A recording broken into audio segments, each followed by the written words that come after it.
The Louisville Animal Shelter is a place full of life, a cacophony of barks and yelps that serve as a backdrop for a whir of motion as puppies and kittens and full-grown dogs go about their lives within cages, pens, and dog runs.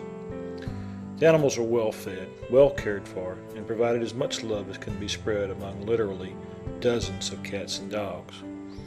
But it is also a place of death. Unfortunately, most shelter animals must be euthanized. There simply is not enough room or money to save all of them.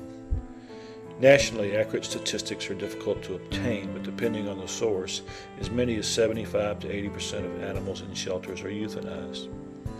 The Louisville shelter is beating this rate, as almost 40% were adopted in 2009. That still means that more than 400 animals were put to sleep during the year. The shelter's director is Jody Fulton, and Barbara Yarbrough provides much of the daily care. Many animals come into the shelter with parasites, diseases, and suffering from malnutrition. Whenever possible, they are nursed back to health. Some of the animals you see here were once covered with ticks or suffered from mange. Unfortunately, if not adopted, these same animals will be euthanized. So what can the public do to help the situation? Adopt. Adoption fees are only $20. Many animals are already spayed or neutered by the MSU Mobile Veterinary Clinic, and if not, the new owners are encouraged to do so. You can donate money, your time, or supplies. Go by the shelter and ask what you can do best to help. Encourage others to adopt from a shelter or to contribute.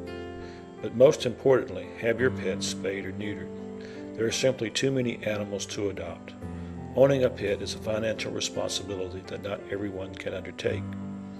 The most effective way to reduce the number of animals euthanized is to simply reduce the number of animals. As a public service, Winston Webb News is undertaking a weekly project to bring you photos, video, and news from the Louisville Animal Shelter. We'll also occasionally include some pet tips for your own pets. Support the shelter and check each week with WWN. The animals you see here are only a portion of those housed in the facility.